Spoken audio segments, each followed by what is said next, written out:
En el asiento trasero de una limusina, Phil Spector se inclinó hacia Lana Clarkson. Horas después, ella estaba muerta y Spector sostenía el arma. Mucho antes de esa noche, él había sido uno de los nombres más poderosos en la música. Nació en la ciudad de Nueva York en 1939 y creció en el Bronx. Siendo adolescente, se mudó a Los Ángeles. A los 18 años, cofundó el grupo The Teddy Bears.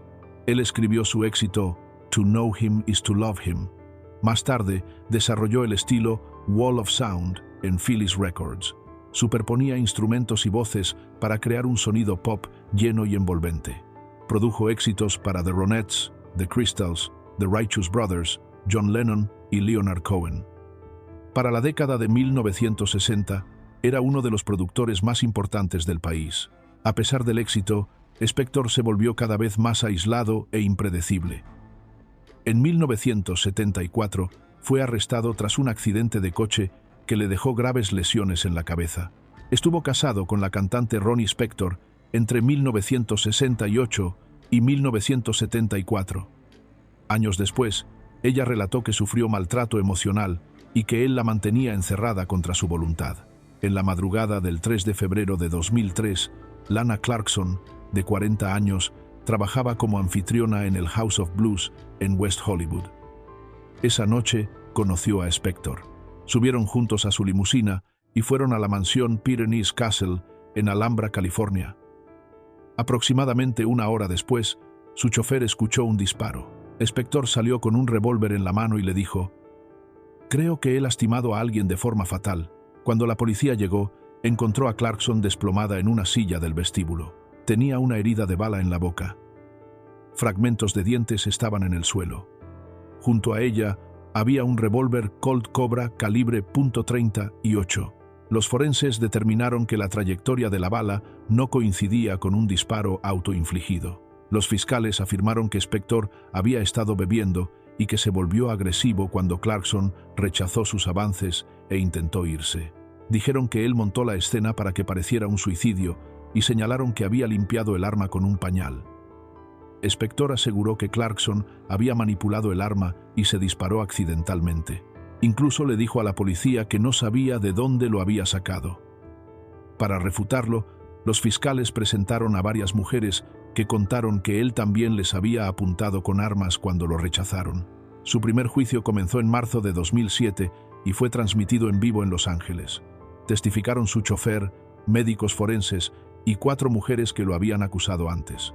Tras 5 meses de testimonio y 15 días de deliberación, el jurado votó 10-2 a favor de culpabilidad. Como no fue unánime, el juez declaró juicio nulo en septiembre de 2007. En un segundo juicio, iniciado en octubre de 2008 y sin cámaras, los fiscales presentaron pruebas más sólidas. Un pestillo roto que demostraba que Clarkson no podía salir, la chaqueta de Spector manchada con la sangre de Lana y un pañal empapado en sangre usado para limpiar. También mostraron pruebas de trayectoria de bala, patrones de sangre y su historial de amenazas con armas. El 13 de abril de 2009, el jurado lo declaró culpable de homicidio en segundo grado y uso ilegal de arma de fuego. El 29 de mayo de 2009, el juez Paul Fiedler lo condenó a la pena máxima: 19 años a cadena perpetua. También ordenó pagar a la madre de Clarkson los gastos funerarios. Spector apeló en 2011, 2012 y 2016. Todas las apelaciones fueron rechazadas. Siguió en prisión mientras su salud se deterioraba. En 2014, los médicos confirmaron que había perdido la voz por una enfermedad en las cuerdas vocales. El 16 de enero de 2021, murió a los 81 años por complicaciones relacionadas con el COVID-19 en un hospital penitenciario cerca de Stockton, California. «Disparé a mi esposa», dijo el actor Michael Jace al operador del 911. Antes de esa noche, era conocido por interpretar a un policía en televisión. Michael Andrew Jace nació en 1962 en Paterson, Nueva Jersey. Medía 1,83 metros y tenía complexión atlética. Entre 1992 y 2014 trabajó de forma constante como actor. Apareció en películas como Forrest Gump, Boogie Nights y El planeta de los simios, 2001. También actuó en series como Law, Order, Star Trek, Deep Space Nine y Southland. Su papel más reconocido fue el del oficial Julian Lowe en The Shield durante las 7 temporadas. Fuera de cámaras, Jace era esposo y padre de 3 hijos. Su esposa, April, tenía 40 años y trabajaba como asesora de ayuda financiera en la Universidad Biola. Llevaban 9 años de casados cuando la tragedia ocurrió. Michael creció en Nueva Jersey, pero se mudó a California para perseguir la actuación. En Los Ángeles conoció a April. Juntos criaron a 2 hijos pequeños y a un hijastro adolescente. Desde fuera, parecían una familia estable, pero dentro de casa había problemas económicos y de pareja.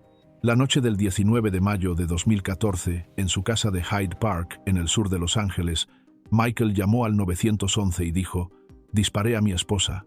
La policía encontró a April gravemente herida de bala. Michael permaneció en la escena y fue arrestado al día siguiente. Según los fiscales, Michael usó un revólver que pertenecía al padre de April. Le disparó una vez por la espalda y luego 2 veces en las piernas, mientras uno de sus hijos presenciaba todo. El niño declaró después que Michael le dijo a April: «Si te gusta correr, corre al cielo». En una declaración grabada, Michael aseguró que primero había pensado en quitarse la vida, pero al no atreverse, disparó contra April en un ataque de ira. Estaba frustrado por la ruptura de su matrimonio. Ella había pedido el divorcio y él sospechaba de una infidelidad, aunque nunca se probó. Los fiscales argumentaron que Michael actuó movido por la rabia de que April quisiera dejarlo. La defensa alegó que no fue planeado, sino un arrebato emocional.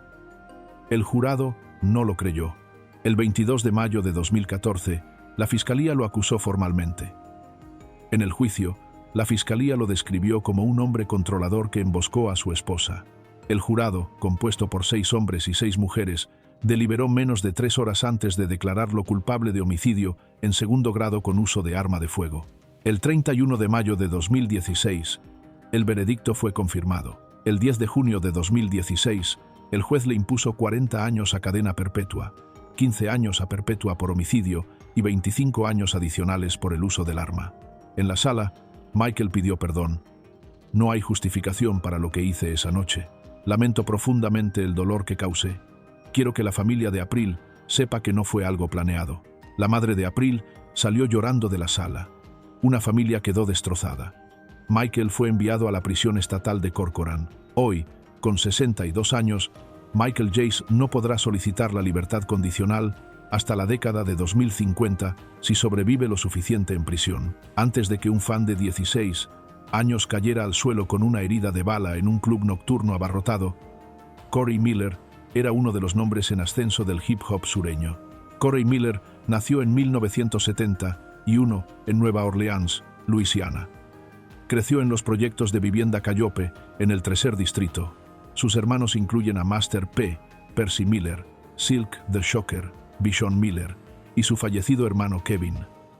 Vivir en un barrio duro marcó sus primeros años. Después de la secundaria, Corey se unió al ejército de los Estados Unidos como médico de combate y sirvió durante la Guerra del Golfo. A mediados de los años 90, se hizo famoso a través de No Limit Records. Sus álbumes Life or Death, 1998, y Bossalinie, 1999, fueron grandes éxitos. En la madrugada del 12 de enero de 2002, alrededor de la 1:30 a.m., hubo una escena caótica en el Platinum Club en Harvey, Luisiana.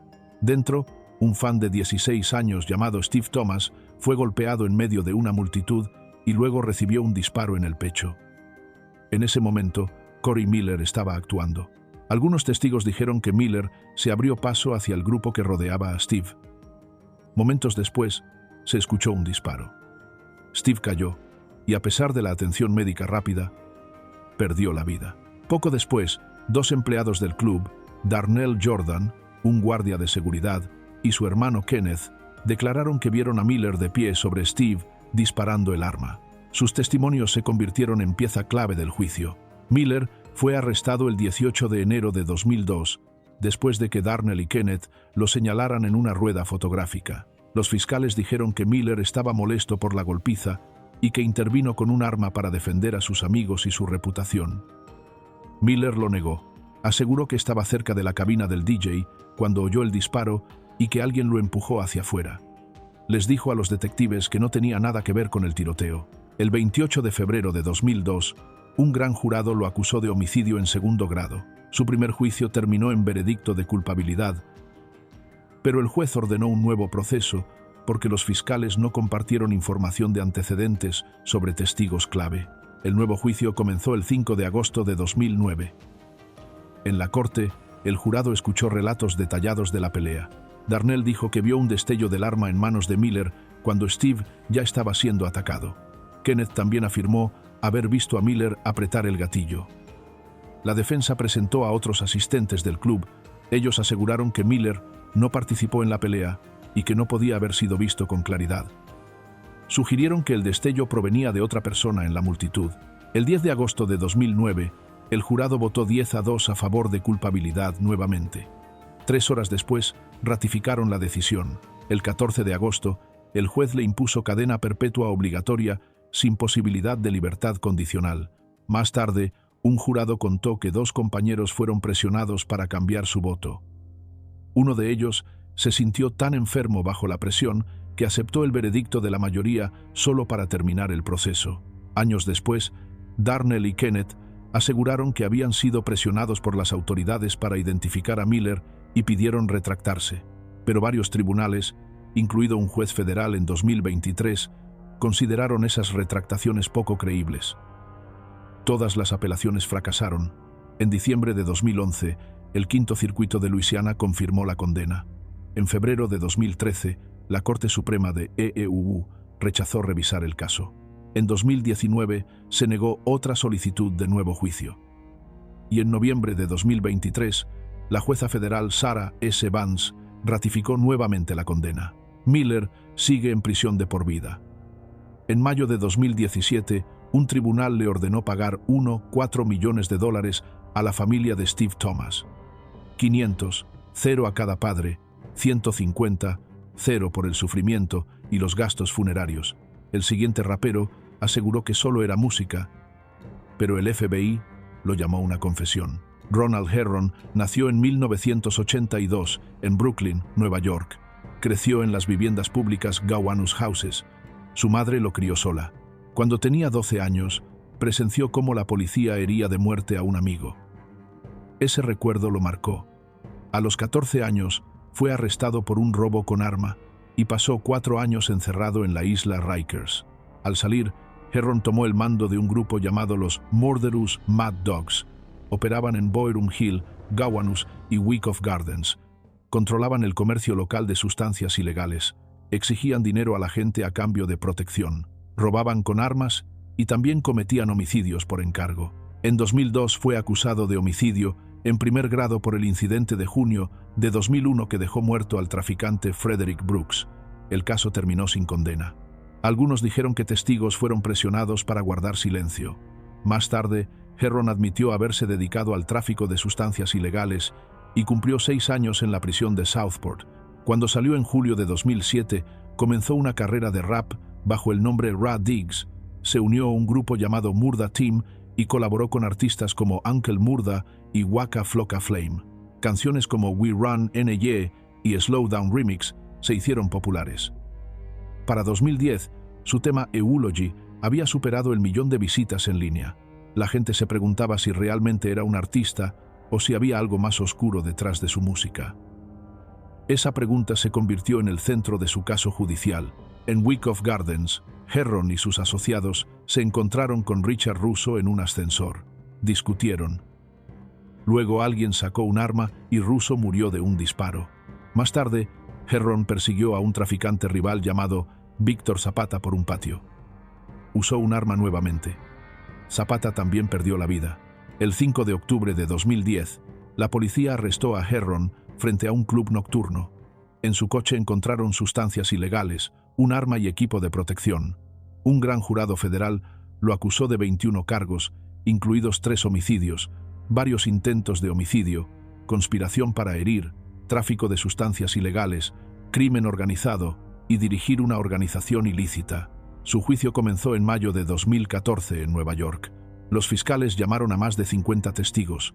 mostraron letras de sus canciones y videos y argumentaron que describían hechos reales. Sus abogados dijeron que la música era solo arte, que no podía usarse como prueba. El 26 de junio de 2014, el jurado declaró a Herron culpable de todos los cargos: crimen organizado, homicidios, tráfico de sustancias, delitos con armas, intentos de homicidio y conspiración. El 2 de abril de 2015, Herron enfrentó la sentencia. El juez comparó la audiencia con un funeral. El juez federal, Nicholas Garaufis, le impuso 12 cadenas perpetuas más 105 años adicionales. Dijo que la comunidad ya no tendría que temer su brutal comportamiento. Antes de la sentencia, Herron habló en la corte. Aseguró que los medios y los fiscales lo habían pintado como un monstruo. Preguntó qué habían hecho ellos por su vecindario. Luego afirmó que enfrentaría la condena una sola vez y que múltiples cadenas perpetuas no lo asustaban. Desde entonces, Herron ha pasado la mayor parte del tiempo aislado en prisión. Primero estuvo en el Metropolitan Correctional Center en Brooklyn. Después fue trasladado a la supermáxima ADX Florence, en Colorado. En 2022, pasó un tiempo en USP Florence High. Para marzo de 2025, estaba de nuevo en ADX Florence. Herron apeló en abril de 2015. Argumentó que usar su música violaba su libertad de expresión. En febrero de 2019, un tribunal superior rechazó la apelación y determinó que la música sí podía ser evidencia. El siguiente personaje de televisión esperaba recibir $450, pero solo si su sobrino no sobrevivía.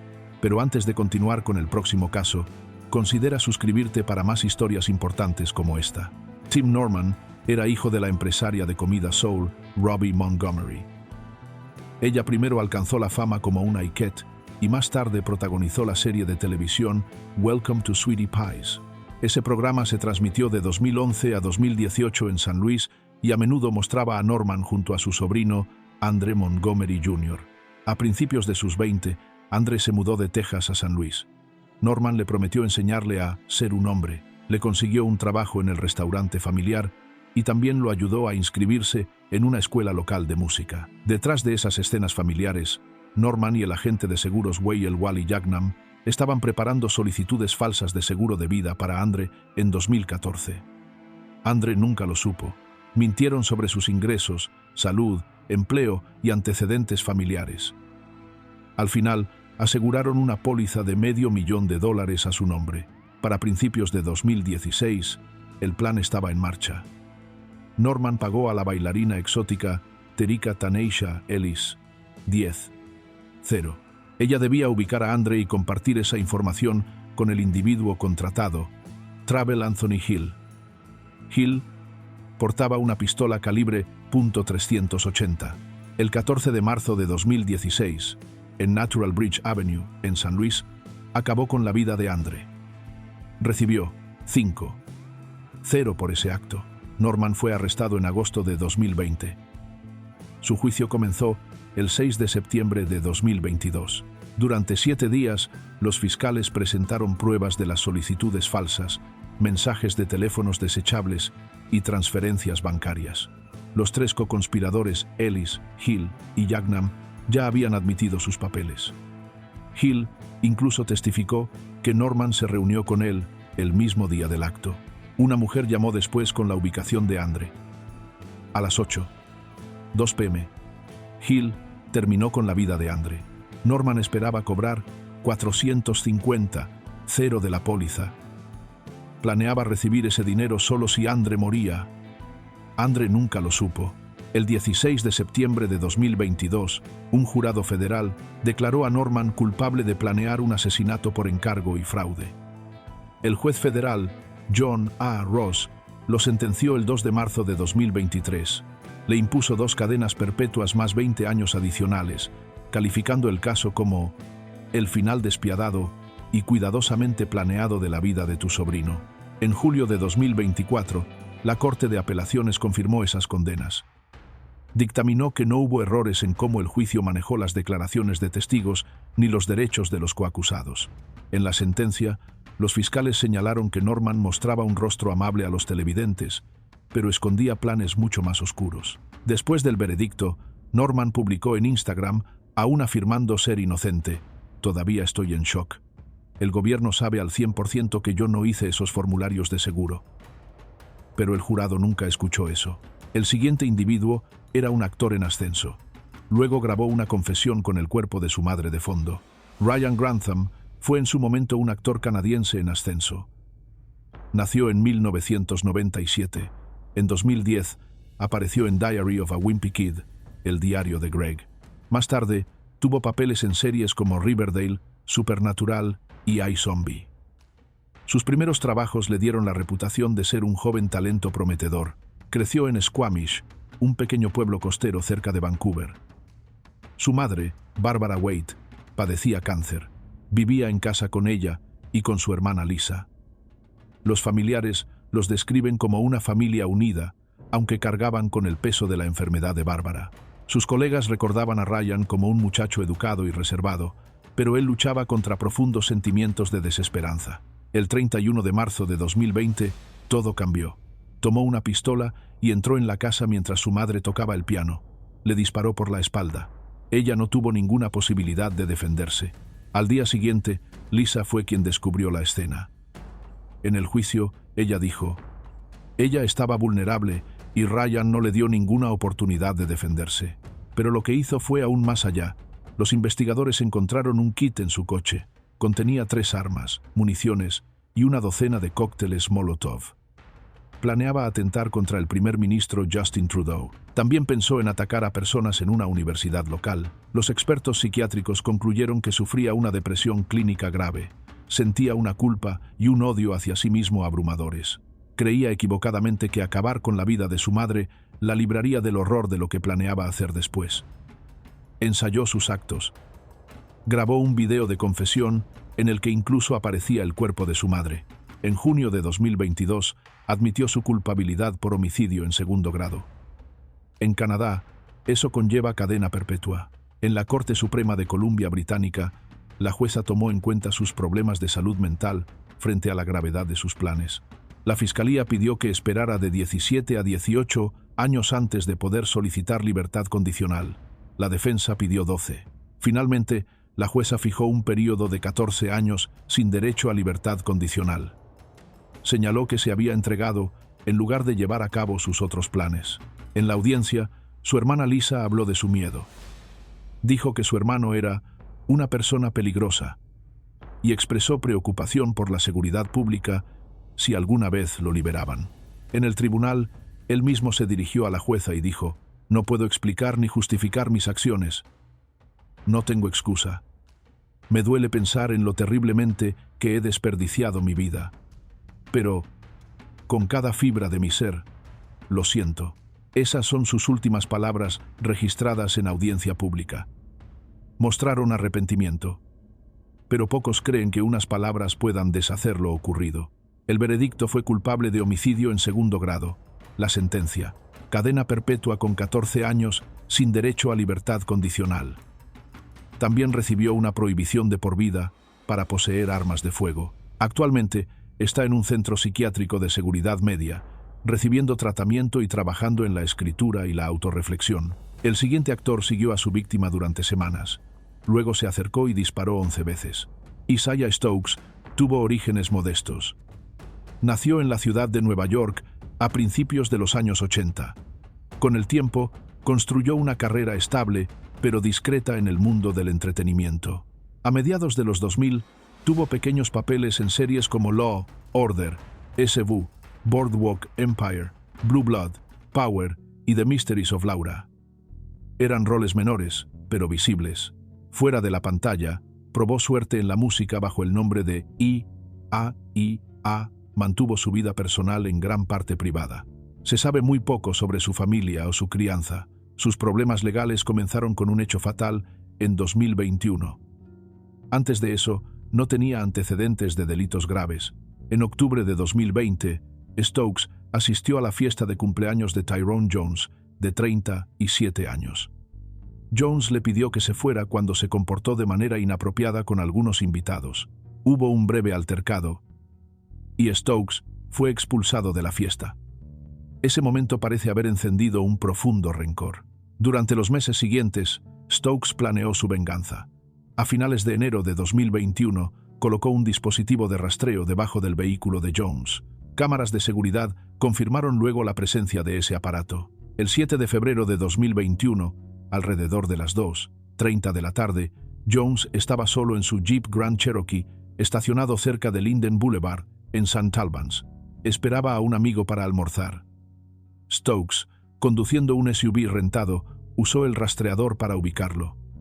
Dio vueltas a la manzana durante unos 15 minutos.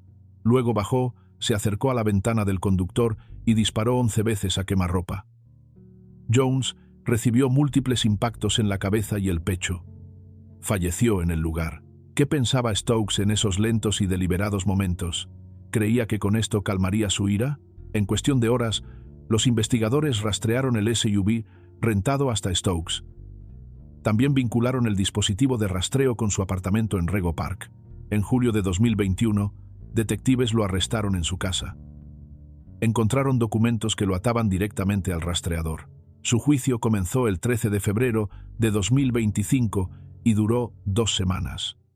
Los fiscales presentaron videos de seguridad, testigos y pruebas forenses que demostraban que había planeado el acto con antelación. El 7 de marzo de 2025, un jurado lo declaró culpable de homicidio en segundo grado y de 2 cargos por posesión ilegal de armas. La evidencia mostró que actuó por venganza. El 21 de marzo de 2025, el juez Kenneth Holder lo sentenció a entre 25 años y cadena perpetua. Durante la sentencia, el padre de Jones habló entre lágrimas. Llamó a Stokes un monstruo y dijo que nada podría deshacer la pérdida de su hijo. El juez interrumpió los comentarios de Stokes, diciéndole: «Usted no es abogado, y francamente no sabe de qué está hablando», antes de negarle cualquier indulgencia. El siguiente actor desapareció de Hollywood. Ahora sabemos por qué. Joseph Young-min Son nació en Gwangju, Corea del Sur, el 20 de noviembre de 1970. Se mudó a Estados Unidos siendo niño. Se formó en artes marciales y luego trabajó como actor y luchador de artes marciales mixtas. Tal vez lo recuerdes como Random Task, el villano al estilo Odd Job en Austin Powers, International Man of Mystery, 1997. Peleó en los primeros eventos de MMA y UFC, pero no ganó muchas peleas. Su personaje en pantalla escondía una vida privada problemática. En mayo de 2008, Son rompió la puerta del auto de su compañero de cuarto con una patada. Admitió el hecho. Un juez le dio libertad condicional y una corta condena en la cárcel. Como parte de la sentencia, tuvo que entregar una muestra de ADN. Esa muestra lo conectaría con un viejo y escalofriante caso. En octubre de 2008, los resultados de laboratorio coincidieron con un hecho ocurrido la Nochebuena de 1990. Esa noche, Son y otra persona obligaron a una joven de 19 años a subir a un auto. La golpearon con una pistola. La obligaron a sufrir actos no deseados. La amenazaron con quitarle la vida. Incluso contaron las balas y fingieron que cumplirían la amenaza. Luego la dejaron desnuda y con los ojos vendados. Ella sobrevivió. Los fiscales dijeron que lo ocurrido en 1990 no fue algo al azar. Lo describieron como un acto planeado para asustarla y controlarla. Señalaron lo que se le dijo: «Es Navidad. Este es tu día de suerte», mientras ella suplicaba ayuda. Para entonces, había pasado demasiado tiempo para acusarlo de los actos de abuso o de privación de libertad. En su lugar, lo acusaron de planear causar dolor y daño severo. Esos cargos no caducan. En agosto de 2011, Son fue a juicio en el condado de Orange. El tribunal eligió cuidadosamente al jurado. Los fiscales permitieron que la sobreviviente hablara y mostraron la prueba del ADN. El 19 de septiembre de 2011, el jurado lo declaró culpable de un cargo por causar dolor severo. El juez le impuso una condena de 7 años a cadena perpetua. A pocas semanas de cumplir su sentencia, el personal de la prisión encontró a su compañero de celda, Michael Graham, inconsciente y con heridas graves. Los médicos confirmaron que Graham no sobrevivió. Las autoridades trasladaron a Son a aislamiento y más tarde lo acusaron de quitarle la vida a Graham. En 2017, un jurado lo declaró culpable de homicidio voluntario. Eso añadió 27 años más a su condena. Ahora debe cumplir al menos 34 años antes de poder pedir su liberación. Algunas personas señalaron que su estilo de lucha no justificaba estos actos. Un comentario en línea se preguntaba por qué alguien con su pasado fue colocado en una celda junto a otra persona vulnerable. Hoy, Son tiene 54 años. No quedará libre hasta, por lo menos, los 80. Lo siguiente, un heredero inmobiliario, una esposa desaparecida y un micrófono encendido que lo cambió todo. Robert Alan Durst nació en 1943, en la ciudad de Nueva York. Creció en Scarsdale, Nueva York. Su padre, Seymour Durst, era un reconocido desarrollador inmobiliario. Su madre se llamaba Bernice Herstein. Su abuelo había llegado de otro país para trabajar como sastre. En 1927, ese abuelo fundó la organización Durst. Robert tenía 3 hermanos menores, Douglas, Tommy y Wendy. Cuando Robert tenía 7 años, su madre se quitó la vida. Esta pérdida lo marcó y llevó a evaluaciones de salud mental que sugirieron esquizofrenia. Aunque tenía dinero y privilegios, su infancia estuvo marcada por la tragedia y por luchas constantes con su salud mental. En 1965 se graduó de la Universidad de Lehigh con una licenciatura. Más tarde asistió a UCLA. Allí conoció a Susan Berman, cuyo padre tenía vínculos en Las Vegas. Se hicieron amigos de por vida. En abril de 1973, a los 30 años, Robert se casó con Kathleen McCormack, quien tenía 20 y estudiaba medicina. Se mudaron a Vermont y abrieron juntos una tienda de alimentos saludables. Con los años, la relación se deterioró en medio de denuncias de maltrato físico. Kathleen acudió a un médico por moretones y vecinos hablaron de los arrebatos de ira de Robert. El 31 de enero de 1982, Robert dijo haber dejado a Kathleen en una estación de tren de Nueva York. Días después, avisó a la policía que estaba desaparecida. Nunca fue encontrada. Durante décadas, la gente se preguntó qué le ocurrió. Algunas pruebas sugerían que había sido víctima de violencia, pero Robert siempre negó tener participación. El 23 de diciembre de 2000, Susan Berman fue hallada en su casa de Beverly Hills con un disparo en la nuca. No se llevaron objetos de valor. Los fiscales dijeron después que Susan sabía cosas sobre el caso de Kathleen y podía revelarlas. Alegaron que Robert la vio como una amenaza y la eliminó para silenciarla. Robert se mudó luego a Galveston, Texas. Fingió ser una mujer callada y muda. En 2001, disparó a su vecino de 71 años, Morris Black, diciendo que lo hizo en defensa propia. Después, desmembró el cuerpo y lo arrojó a la bahía de Galveston. En 2003, un jurado en Texas aceptó su alegato de defensa propia y lo absolvió. En 2015, HBO lanzó The Jinx, The Life and Passings of Robert Durst. Durante la grabación, Robert fue captado accidentalmente en un baño con el micrófono encendido. Murmuró: «Ahí está, te atraparon, ¿qué demonios hice? Quité sus vidas, por supuesto». Esas palabras dieron a los fiscales nuevos motivos para reabrir los casos. Justo antes de que se emitiera el último episodio, la policía lo arrestó en Nueva Orleans por cargos de armas. Poco después fue enviado a Los Ángeles por el caso de Susan Berman. Su juicio comenzó en marzo de 2020 en Los Ángeles. La pandemia de COVID-19 causó una pausa de 14 meses antes de que se reanudara en 2021. Los fiscales sostuvieron que Susan fue silenciada para evitar que Robert enfrentara preguntas sobre la desaparición de su esposa. Mostraron una carta mecanografiada enviada a la policía que los dirigió al cuerpo de Susan. La ortografía coincidía con la escritura de Robert, incluso las mayúsculas en la palabra cadáver. El 17 de septiembre de 2021, un jurado lo declaró responsable de la muerte de Susan Berman y lo condenó a cadena perpetua sin posibilidad de libertad. Para muchos, ese veredicto trajo cierto alivio, pero la desaparición de Kathleen siguió sin resolverse. Robert nunca fue juzgado por el caso de Kathleen. Aunque las autoridades presentaron cargos tras el veredicto por Susan, Robert falleció antes de que el proceso comenzara. Sufría de acumulación de líquido en el cerebro, cáncer de esófago, problemas de espalda y complicaciones por un virus. El 10 de enero de 2022, falleció en la sala médica del Hospital General de San Joaquín, en Stockton, California, a los 78 años. Como su apelación aún estaba en curso, la condena fue anulada formalmente. Esto significó que nunca hubo una sentencia final e inapelable. El siguiente hombre pasó de estrella de la NFL a sospechoso en 3 casos sin resolver. Anthony Wayne Smith nació en 1967 en Elizabeth City, Carolina del Norte. Su familia tenía pocos recursos. Más tarde se mudaron a Los Ángeles. Desde joven mostró un gran talento en el fútbol americano. Esa habilidad le dio una beca en la Universidad de Arizona. En 1990, los Los Angeles Raiders lo eligieron en el puesto número 11 del draft de la NFL. Medía 1,90 m y pesaba unos 120 kilogramos. En su primer año sufrió una rotura de ligamentos.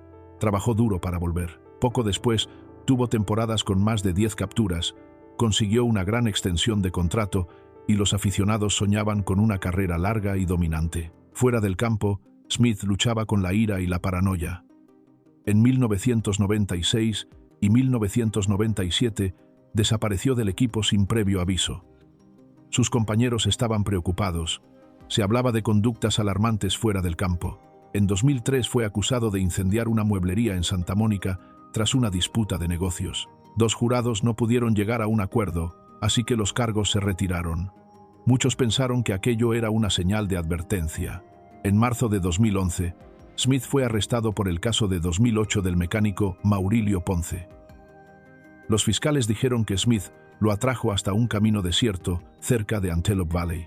Aseguraron que lo golpeó y le disparó después de que un trato de negocios fracasara. El primer juicio terminó sin veredicto porque el jurado no pudo ponerse de acuerdo. En julio de 2012, las autoridades añadieron más cargos. Lo acusaron de estar detrás de un caso de 1999 que involucraba a los hermanos Ricky y Kevin Nettles. También lo vincularon con la desaparición en 2001 de Dennis Henderson, cuyo cuerpo fue hallado después. Detectives de casos fríos habían reabierto esos expedientes en 2011 y reunieron nuevas pruebas. El 10 de noviembre de 1999, Ricky y Kevin Nettles cerraron su autolavado en el sur de Los Ángeles. Testigos dijeron que un hombre con chaqueta estilo policial, placa y pistola más tarde identificado como Smith, les dijo que tenían que acompañarlo para unas preguntas. Ricky preguntó, ¿qué está pasando? El hombre respondió, lo llevamos para una revisión. Se marcharon en un auto. Al día siguiente, los cuerpos de ambos hermanos aparecieron a unos 13 kilómetros de distancia uno del otro. Tenían marcas de quemaduras en forma de U en las mejillas. Ricky presentaba quemaduras en el abdomen y los pies. Estaban amarrados fuertemente y habían recibido disparos de un arma de 9 mm. Esas heridas mostraban un sufrimiento extremo. Avanzamos al 24 de junio de 2001. Dennis Henderson desapareció en Marina del Rey. Su cuerpo apareció en un auto rentado en Mar Vista. Tenía decenas de heridas punzantes no fatales y un profundo corte en el cuello. Los fiscales aseguraron que Smith lo atrapó y le quitó la vida. En el juicio, la fiscalía pintó la imagen de un hombre lleno de ira y con una torcida sed de control. La defensa alegó que no había ADN ni armas que vincularan a Smith con los crímenes. Dijeron que era un chivo expiatorio. En el caso Ponce, el jurado se dividió 9-3 y no hubo veredicto, pero en los 3 incidentes anteriores sí lo responsabilizaron, destacando la extrema crueldad, la coerción y la participación de más de una víctima. El juicio duró varias semanas. Las deliberaciones tomaron 8 días. Testigos relacionaron las cuerdas y bridas encontradas en casa de Smith con las usadas en los crímenes. También se hallaron libros sobre cómo hacer daño o retener a personas en contra de su voluntad. En la sala surgieron las grandes preguntas. ¿Realmente Smith había quitado esas vidas? ¿Podía un exjugador de la NFL ser tan frío y despiadado? En noviembre de 2015, el jurado respondió que sí. Lo condenaron por 3 cargos. Se confirmaron los factores especiales: restricción ilegal, crueldad extrema y múltiples víctimas. El caso Ponce quedó sin resolver. El 22 de enero de 2016, el juez Mitchell le impuso 3 cadenas perpetuas consecutivas sin posibilidad de libertad. Cualquier nuevo juicio por el caso Ponce quedaría para después. Así terminaron la carrera, la fortuna y la fugaz fama de Anthony Wayne Smith. La siguiente historia. La novia de un millonario tenía un amante secreto y un plan oculto.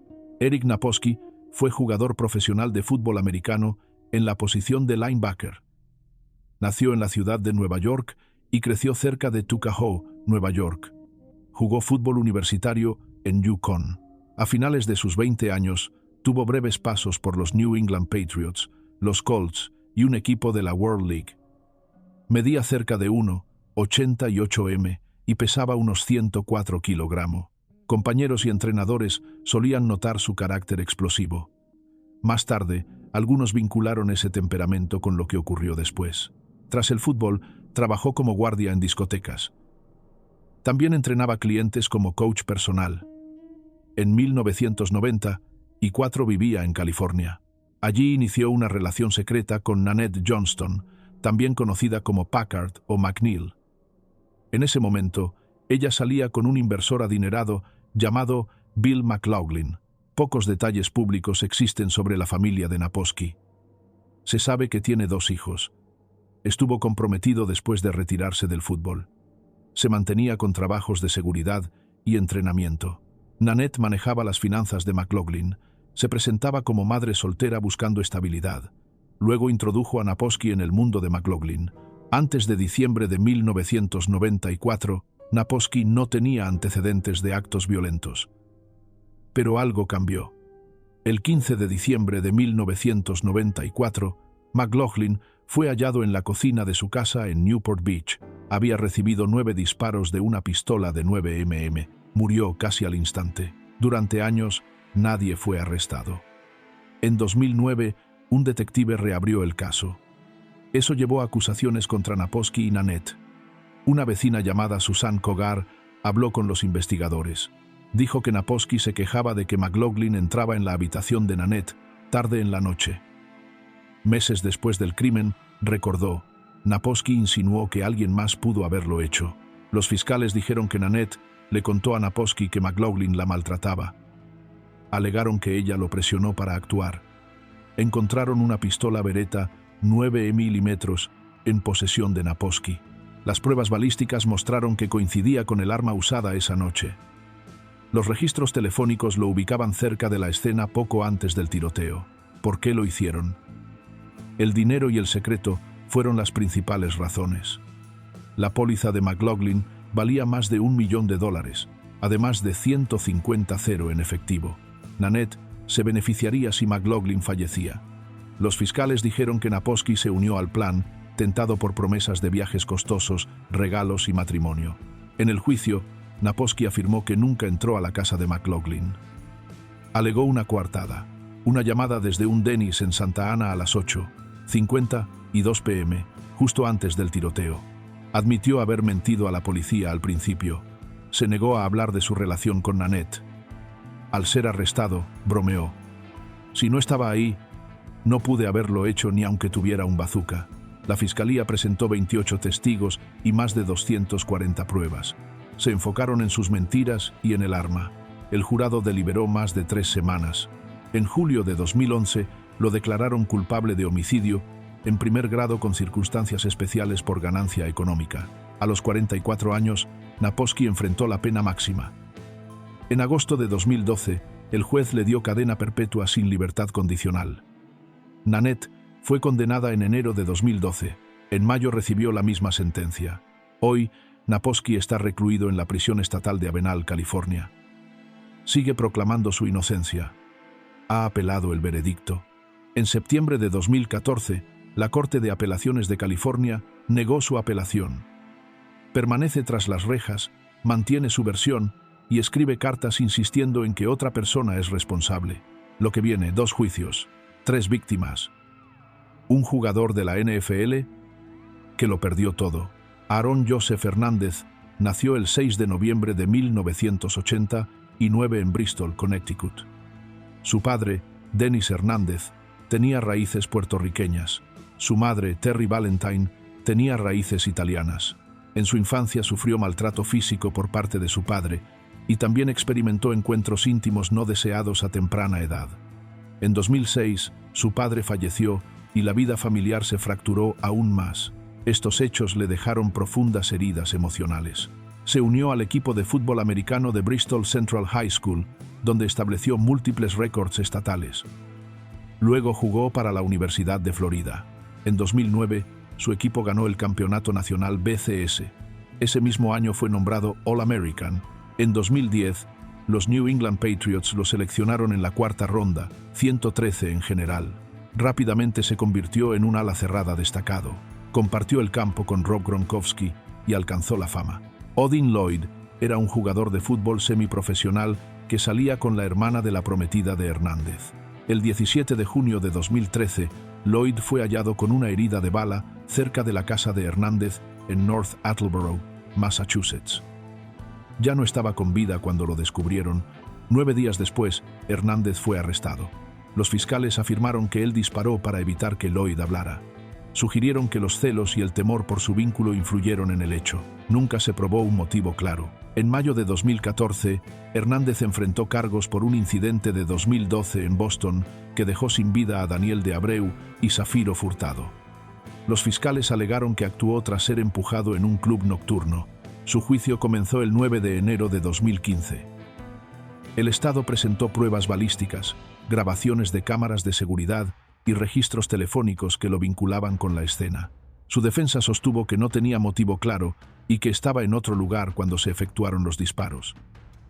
Los alegatos de cierre se realizaron el 7 de abril. El 15 de abril, el jurado lo declaró culpable de homicidio en primer grado y de 5 cargos por posesión ilegal de armas. Recibió cadena perpetua